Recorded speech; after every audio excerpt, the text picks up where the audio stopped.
The Pac-12 has to get a media deal done by the middle of March so they can get rid of the outside noise. They have to get it done to get rid of the outside noise? Welcome to episode 159 of College Football's Peek Around the Corner with your host, Greg Pflugar. We cover everything in college football because we love everything in college football. And if you do as well, if you need that little bit of extra content to get you through the day, subscribe to our channel, smash that like button, and share the video with your family and friends. We're going to go through a Jon Wilner article, his most update article about what's going on inside the Pac-12. As we go through this, I'm going to give you my thoughts. I want you to give me your thoughts in the comment section below the video. I read all the comments. I read every single one of them. Let's get to it. Business of sports, Pac-12 media rights, timeline, revenue expectations come into focus. Jon Wilner. The Ides of March await. Nothing generates rumor, innuendo, and leaks from anonymous sources quite like conference realignment. The Pac-12 has done a remarkable job keeping quiet for the past 8 months as it negotiates a media rights contract and considers expansion.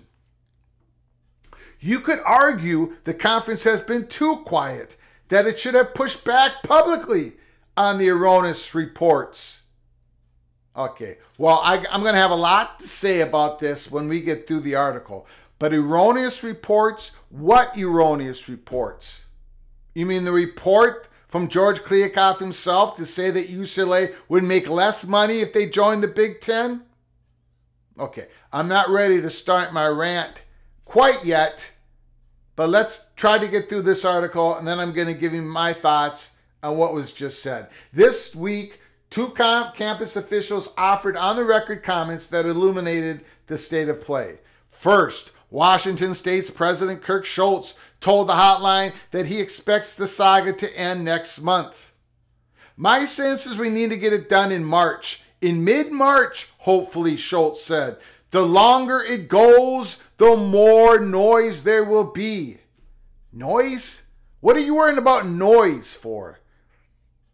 I think this is a gentle way of saying if we don't get it done by mid-March, the paranoia is going to set in among Pac-12 presidents. That's what I believe. Put down your thoughts on what you believe. We're going to get more into this at the end of the article. We'll get to the noise factor momentarily, according to Jon Wilner.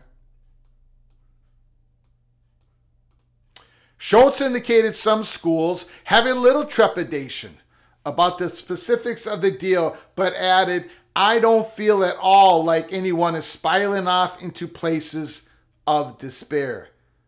So some schools have a little trepidation about the specifics of the deal. Schulz makes it sound like there is a deal in place, that they have settled on a deal, because he's saying some schools have little trepidation about the specifics of the deal. Not deals, not possible deals, not options, but Schulz says specific of the deal. I find that a little odd.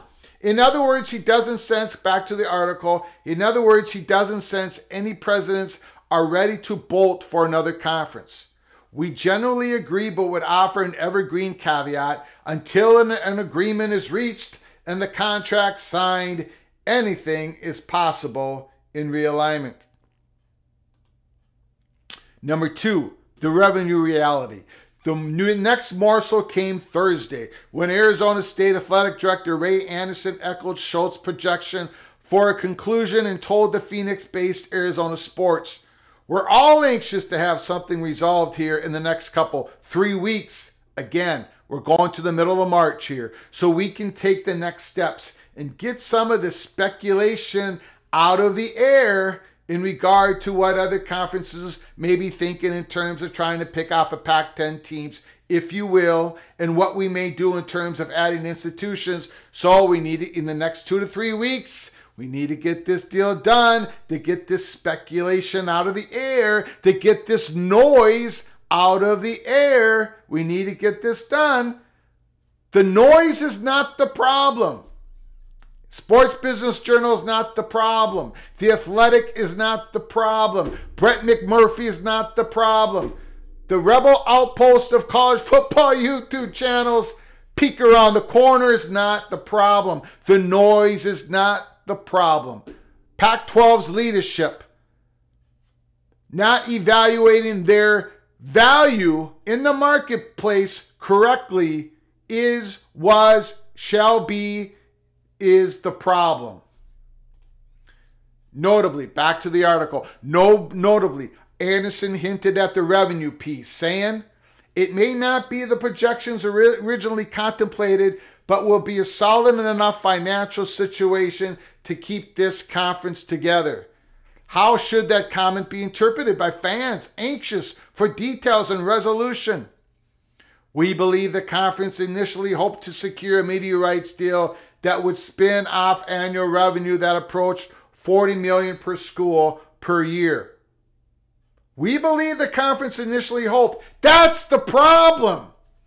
They hoped, they projected, were completely off, and they misread the media market when Brett Yormark did not misread the media market.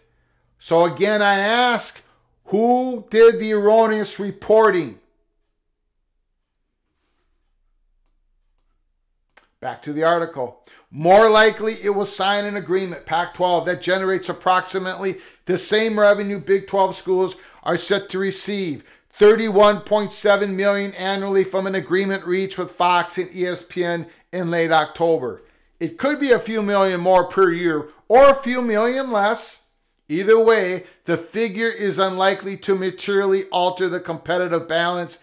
I do agree with Jon Wilner on this. It's why we've never made it a point to peek around the corner to focus on a couple million more, couple $1 million less than the Big 12. That's not the issue. That's not the story at hand. It's always been the exposure piece for the Pac-12. Neither the Pac-12, Big 12, back to the article, neither the Pac-12, Big 12, or ACC will come close to the dollars flowing into the SEC and the Big 10 through the rest of the decade. Number 3, the X factor, or not. Thanks to Schultz and Anderson, we have a sense of the timing and valuation, but there are 2 more pieces to the puzzle. The identity of the Pac-12's media partners and the decision on expansion. Our sense is the conference is negotiating on multiple tracks at once, with ESPN and Amazon and Apple all involved. And we suspect a fourth option exists for the Pac-12, a fourth option, one that has not been the object of media or fan speculation.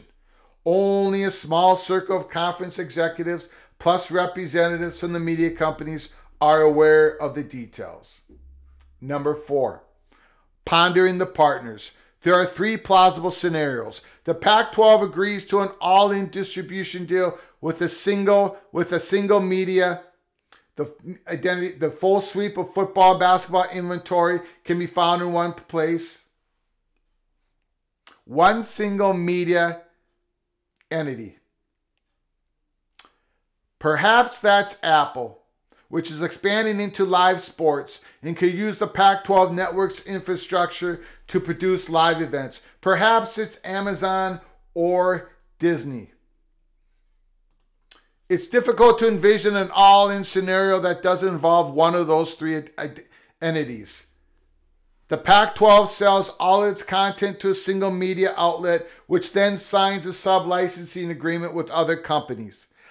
Hypothetically, the conference could go all in with Apple, which then would sub-license 15 to 20 games to ESPN for a 7:30 Pacific kickoff window. The Pac-12 splits its game inventory among multiple partners. This is the most likely outcome in our view, and it would mirror the current agreement in which ESPN and Fox shares the rights. The conference needs its best games to be widely and easily accessible.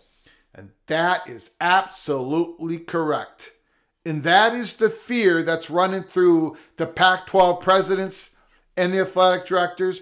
That is what makes Ray Anderson fearful. That is what makes President Schultz fearful, and everyone in between. The accessibility to the top best football games, because that drives the value for the whole conference. Back to the article. Ideally, the inventory would spread across 3 tiers of content delivery: broadcast television, cable, and streaming. Whether Commissioner George Kliavkoff can craft an agreement of that nature remains to be seen. Number 5, the PR problem.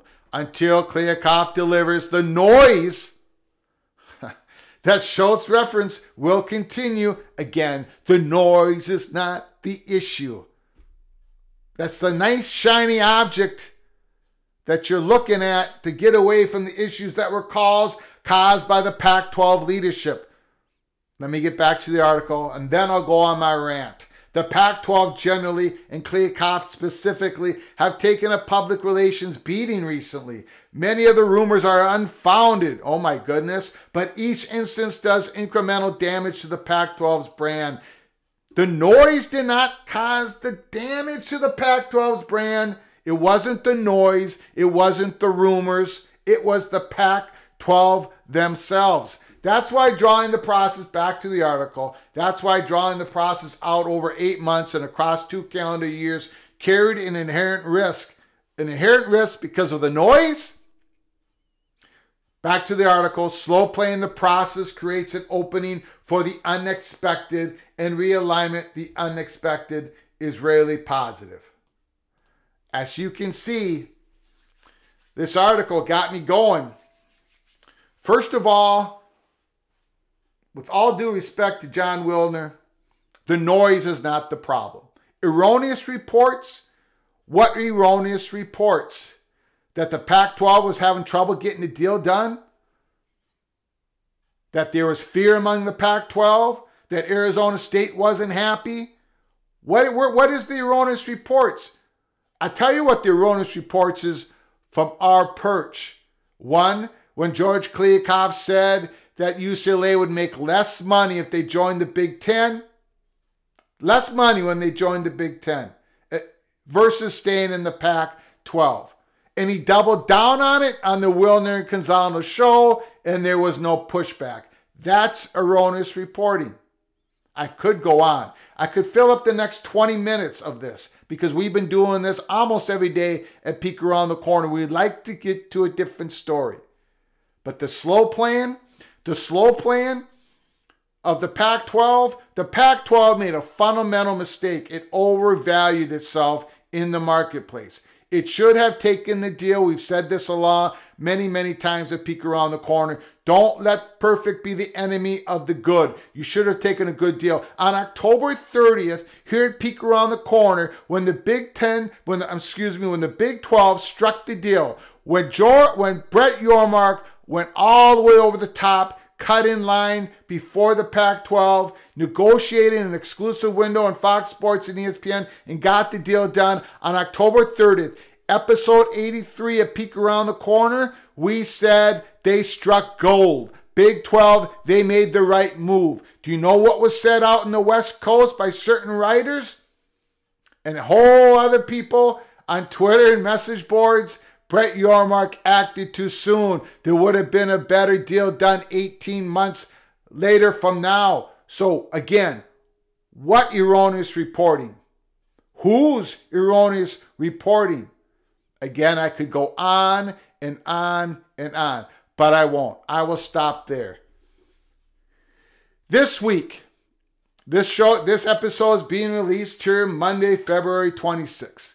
When you see this episode, me and the wife, the little general, will be making our way up north in an undisclosed location. I'll just let you know we'll be on the shores of Lake Superior.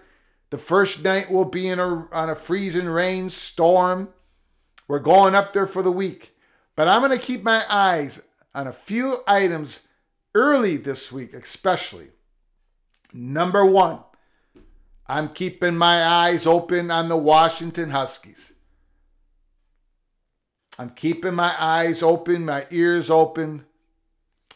I'm trying to smell some smoke where there might be fire. Washington is the only pathway for Pac-12 implosion if it happens right now. Washington in the Big Ten. So that's what I'm going to keep my eyes open on. Washington. Another thing I'm going to keep my eyes open on is ESPN. Pac-12 needs ESPN in this deal. They need them.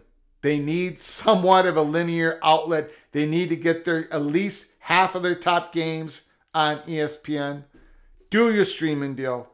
Whoever, whatever. Amazon doesn't want tonnage. So get your third tier on ESPN Plus. Get some of the top games on ESPN. The problem is ESPN, they may want you, but they don't need the Pac-12. They've expressed it. Sports Business Journal have said this over and over again. They're lowballing the Pac-12. Take the deal, George Kliavkoff. Get ESPN on board. Even if it makes your schools only make $25 million a year, you need ESPN. The problem is they know that. They know you need them way more than they need you because of really poor negotiating and timing and PR and communication from George Kliavkoff and the Pac-12. Get ESPN on board. The first thing I'm looking for is Washington. Second thing I'm looking at is ESPN. So I'm going to be keeping an eye on everything. I may do a little broadcast out way up north. We'll see what happens. So bear with us here. Hang with us at Peek Around the Corner as we follow this story and all the other stories that are going on in college football. Until next time, from all of us at Peek Around the Corner to all of you, please, you all take care of each other. Thank you so very much.